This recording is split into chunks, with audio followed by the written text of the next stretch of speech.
The suitcase hit the pavement before she realized she had let go of it. Elena Price did not bend to pick it up immediately. She stood there on the driveway of the Brookhaven Ridge house, staring at the front door that had just been shut in her face. The porch light flicked off. The lock clicked. Final. Cold. "Mom, you need to leave," Michael had said, not shouted, not whispered, just firm enough to hurt. Inside, shadows moved past the curtains. Vanessa's silhouette paused for a second, then disappeared. Elena inhaled slowly. The air felt thinner than usual. "All right," she murmured to no one. "All right." She picked up the suitcase.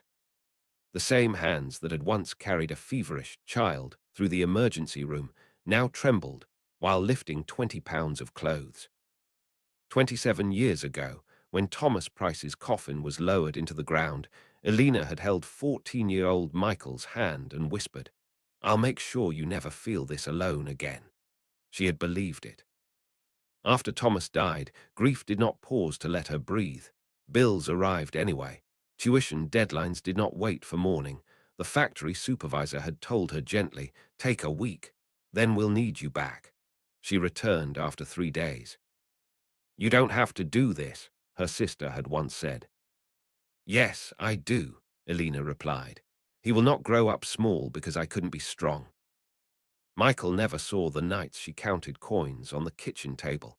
He never noticed she always said she wasn't hungry after serving him dinner. He never knew the diamond in her wedding ring had been sold to pay for his entrance exam coaching.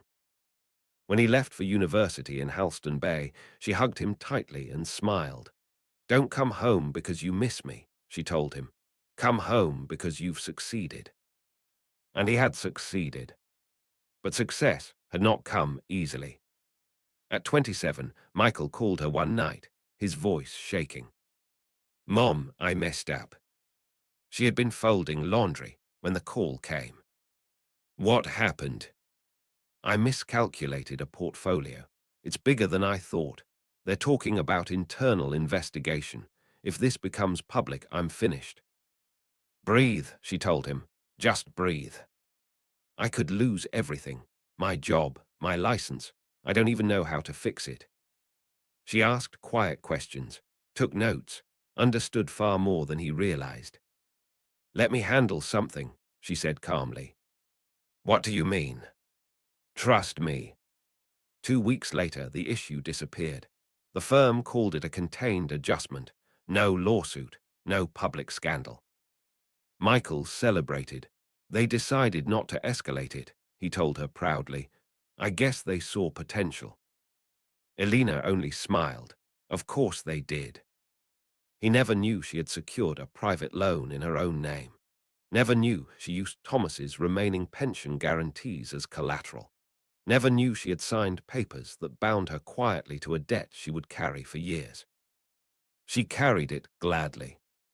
Years later, when Michael announced he was buying a house in Brookhaven Ridge, his voice was triumphant. "Mom, it's huge. Modern, gated community. I've made it." She laughed softly. "I always knew you would. I want you to move in with me, just until you're comfortable somewhere else. I don't want to be a burden."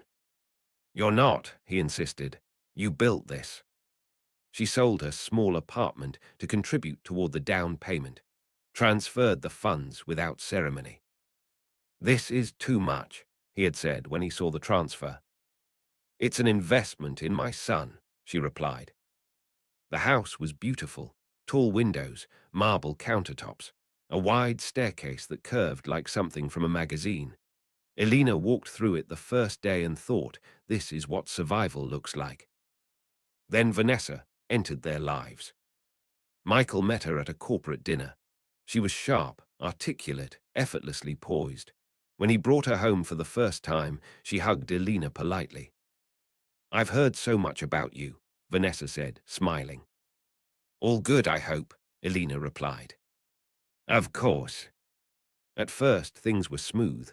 Vanessa laughed easily, complimented the house, asked about family recipes. But small things shifted.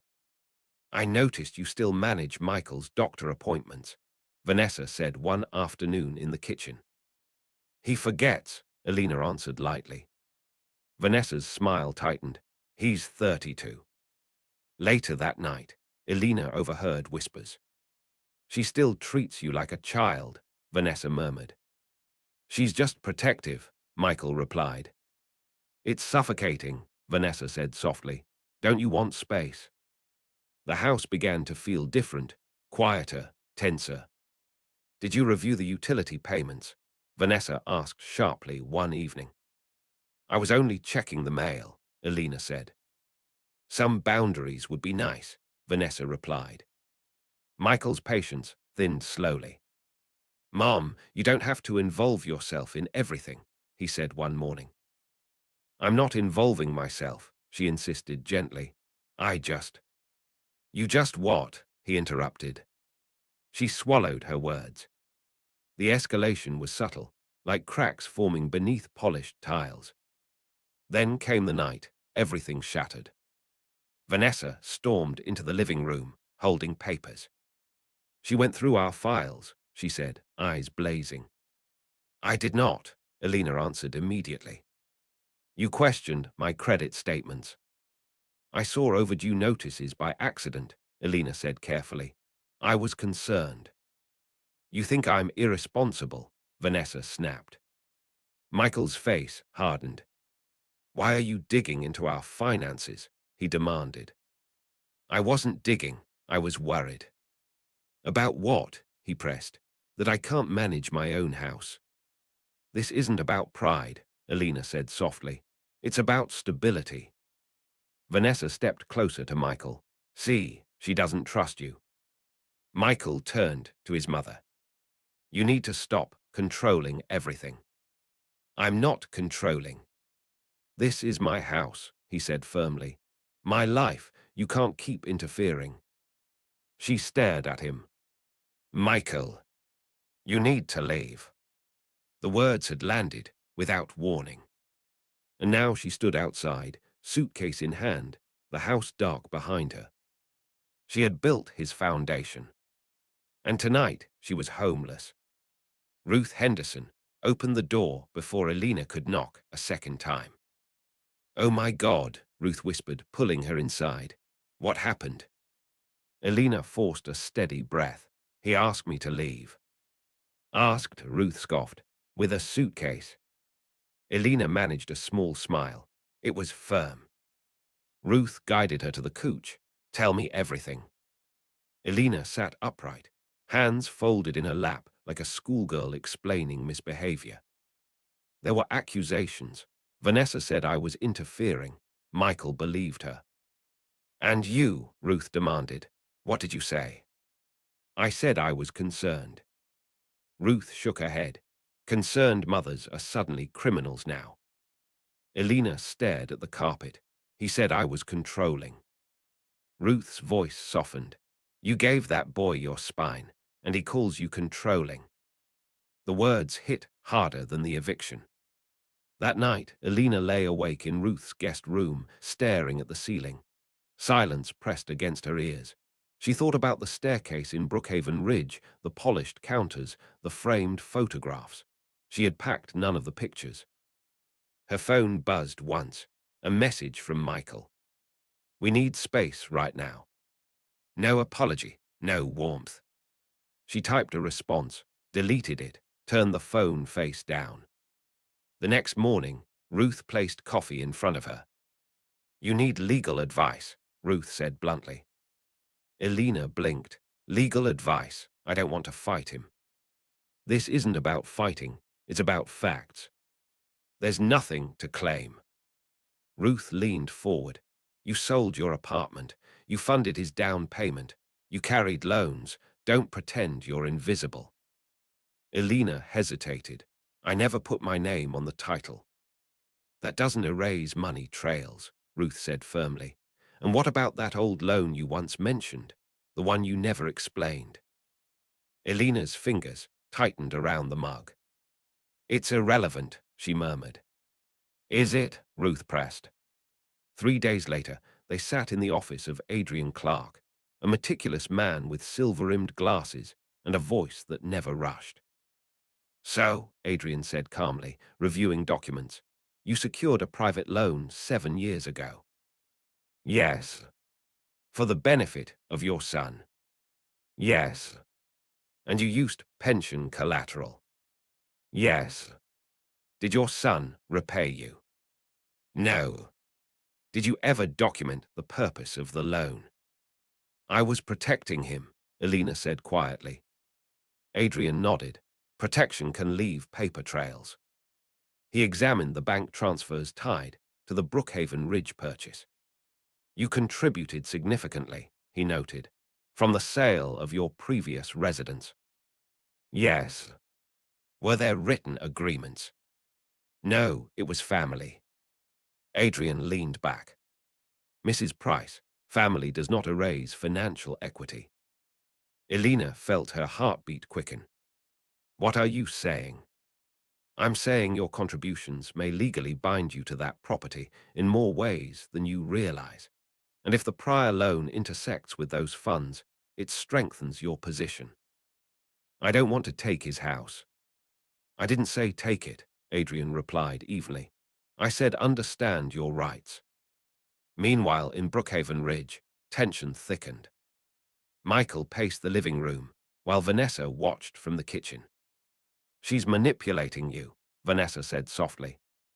She's not like that, Michael muttered. She went to a lawyer, Vanessa added. Michael froze. How do you know? I have sources, Vanessa replied. She's trying to claim part of this house.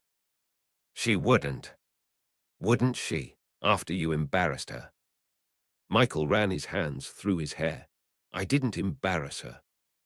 You threw her out, Vanessa said bluntly. I asked her to leave. Exactly. He stopped packing. What are you hiding? He suddenly asked. Vanessa stiffened. What? You reacted too strongly about those bills. She forced a laugh. Are we turning this on me now? Just answer the question. They were temporary balances. How temporary? Vanessa's jaw tightened. Why are you interrogating me? Because I feel like something's off. Before she could respond, the doorbell rang. A courier stood outside, holding a thick envelope. For Mr. Michael Price. Michael signed and shut the door. Vanessa crossed her arms. What is it? He opened it slowly. Legal letterhead stared back at him. What does it say? Vanessa demanded. Michael scanned the first page. His expression changed. It's from a lawyer. Vanessa's voice sharpened. About what? About financial claims. Claims, she echoed. It mentions a loan from 7 years ago. Vanessa's eyes flickered. What loan? Michael kept reading. It says my mother secured a private debt tied to my early career incident. Silence swallowed the room. That's impossible, Vanessa said quickly. He turned the page. It references pension collateral and property-linked contributions. Vanessa's composure cracked slightly. She's trying to scare you. Michael looked up slowly. Did you know about this? Of course not. He kept reading. It also requests full financial disclosure from all household members. Vanessa went pale. What does that mean? She asked quietly. It means, Michael said, voice tightening, they're asking for your debt records. That's outrageous. Is it? He pressed. Vanessa stepped back. This is her revenge. She doesn't do revenge. You don't know that, Vanessa snapped. Michael stared at the documents.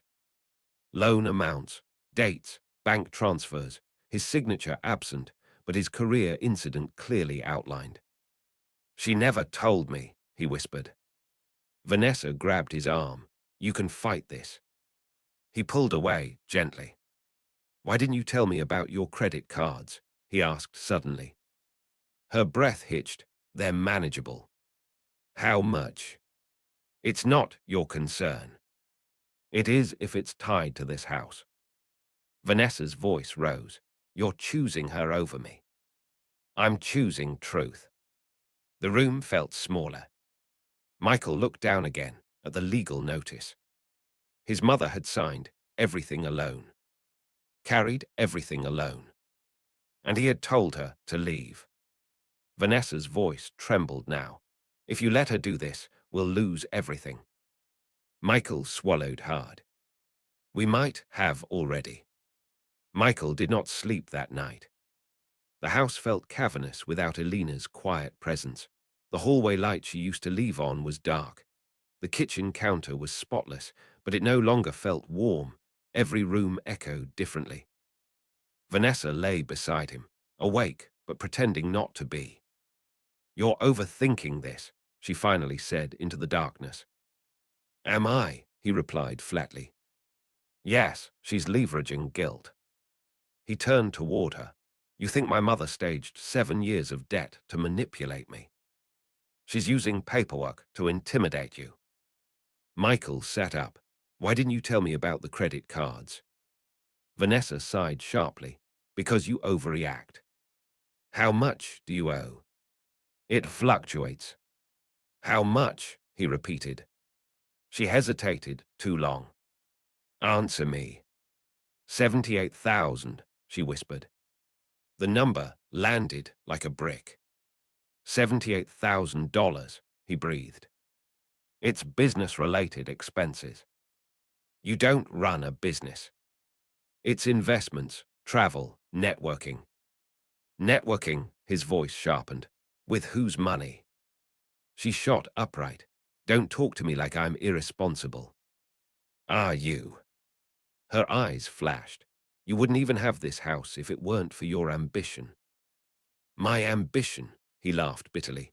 Apparently, I wouldn't have a career without my mother. Vanessa's face hardened. So now she's the hero. She signed a loan to protect me. She chose to do that. She did it alone. Vanessa crossed her arms, and you didn't ask her to. Michael stared at her. That's not the point. It is, she insisted. She's rewriting history. History doesn't need rewriting, he said quietly. It needs acknowledging. Vanessa stood abruptly. If you side with her, don't expect me to sit quietly. Side, he echoed. This isn't a courtroom. It feels like one. The next morning, Michael drove to the office in silence. He barely heard the morning meeting. Words blurred, numbers lost meaning. During lunch, he opened the legal packet again. Loan agreement, Eleanor Price. Collateral, Thomas Price pension guarantee. Purpose, private debt settlement. He flipped to the attached statement detailing his early career incident. The exact amount matched the shortfall he had caused years ago. His throat tightened. She had covered it entirely. He remembered that night. I don't know what to do, he had told her, packing his tiny apartment. Let me worry, she had replied. He thought she meant advice. He never imagined she meant sacrifice. His phone buzzed. Unknown number. He answered. Mr. Price, a calm voice said. This is Adrian Clark. I represent Mrs. Eleanor Price. Michael swallowed. Yes.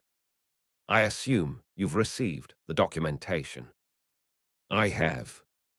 Our intention is not hostility, Adrian continued.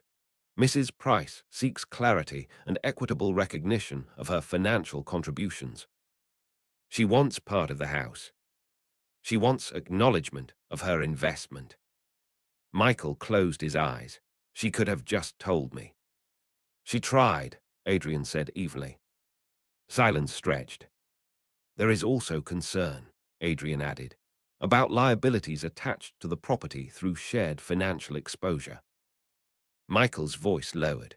You mean my wife? I mean transparency. After the call ended, Michael stared at his reflection in the office window. He had called his mother controlling. He had accused her of interference. He had told her to leave. When he returned home that evening, Vanessa was waiting in the living room.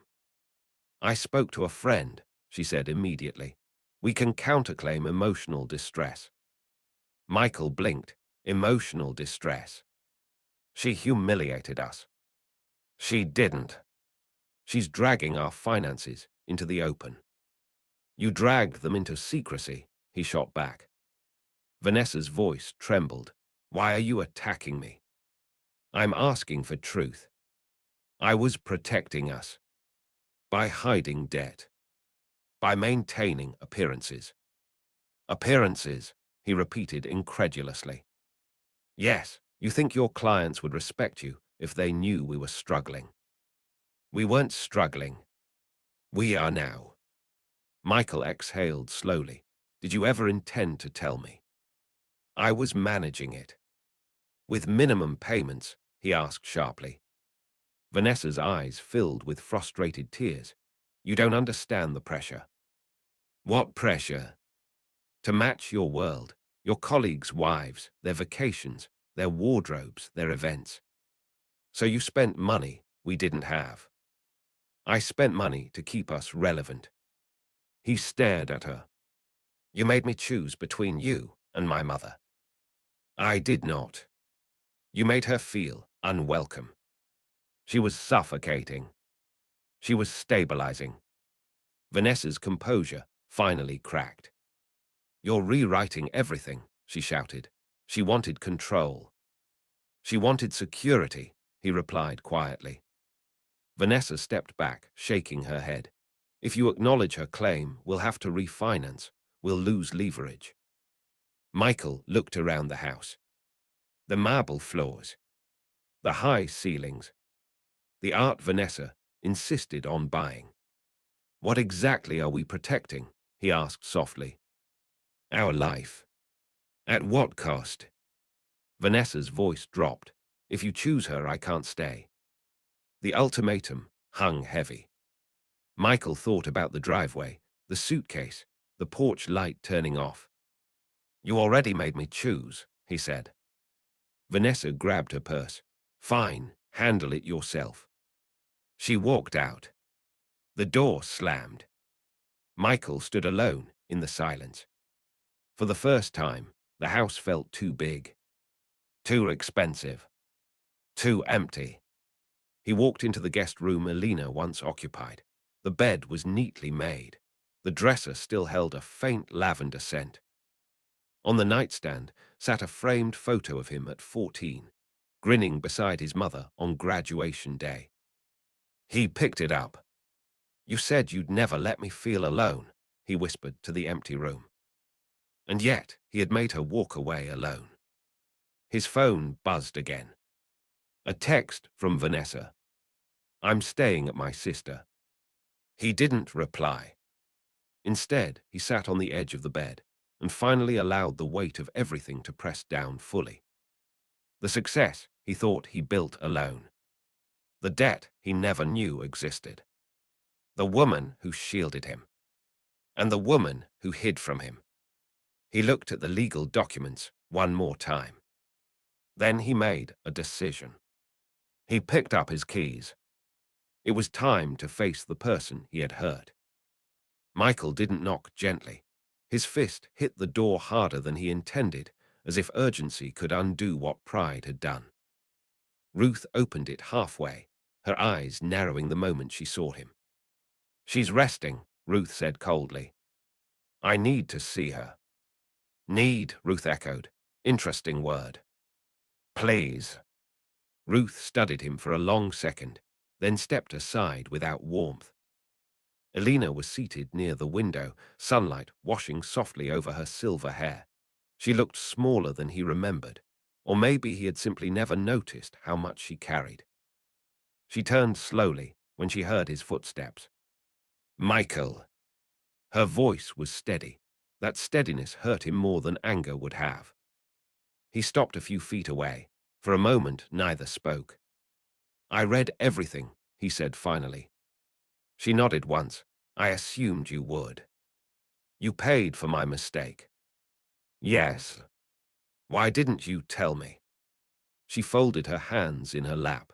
Because you were already ashamed. I wouldn't add to it. He swallowed. You risked your pension. It was money, she said quietly. You are my son. He shook his head. You signed that loan alone. Yes. You let me believe I saved myself. You needed to believe that. His voice broke slightly. I called you controlling. Elena didn't flinch. You were angry, she replied. I threw you out. You were misled. No, he said firmly. I chose not to listen. Silence filled the room. Outside, a car passed slowly, life moving forward without permission. Vanessa's debt is real, he continued. 78,000. Elena's expression softened, but not with surprise.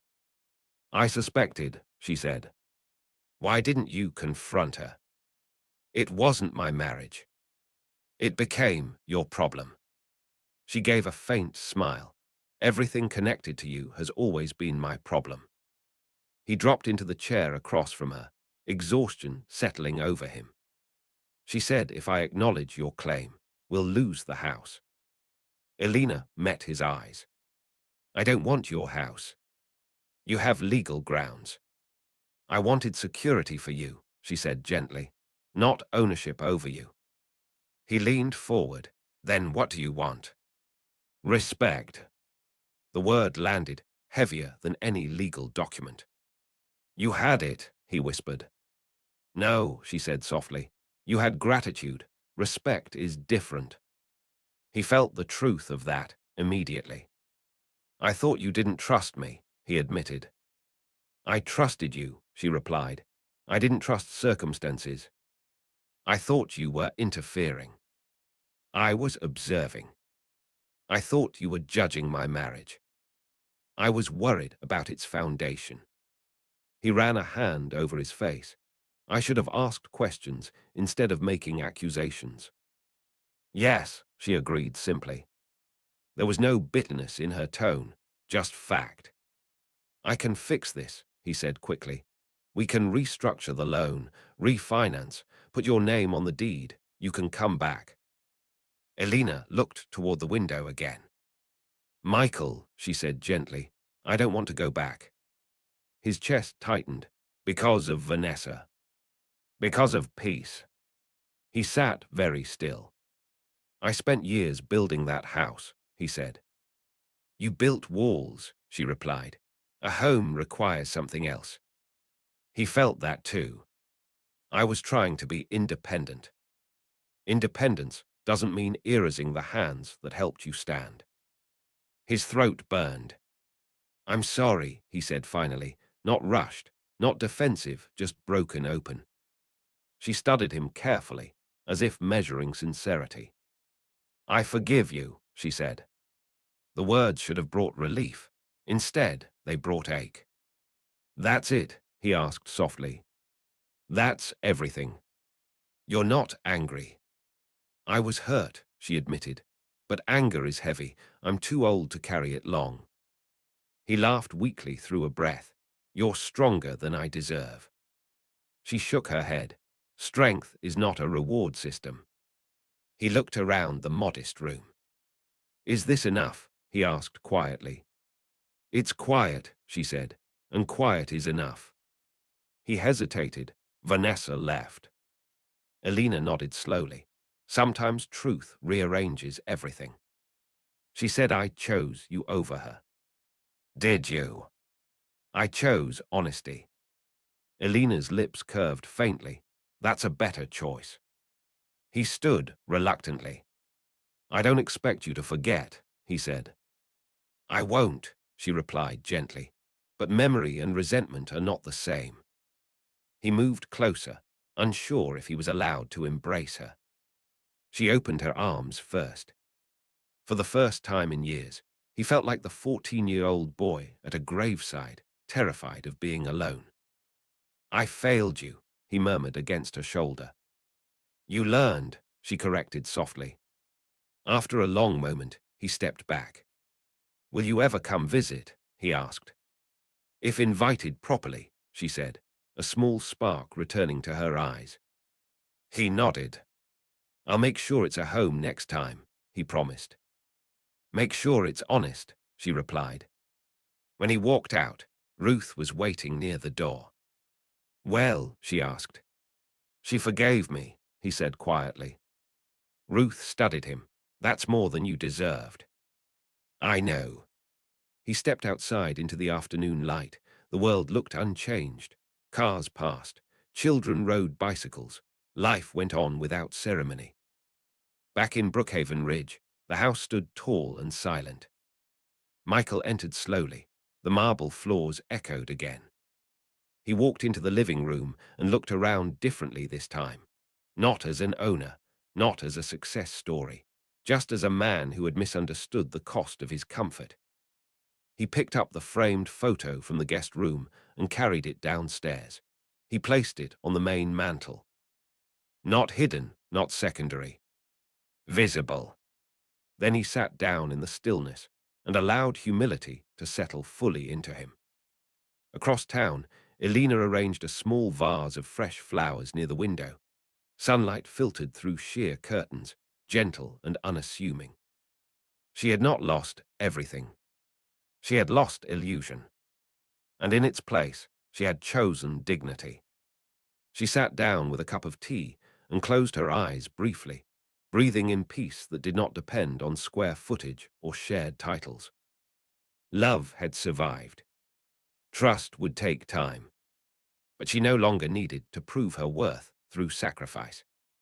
For the first time in decades, she was not building someone else's future. She was simply living her own.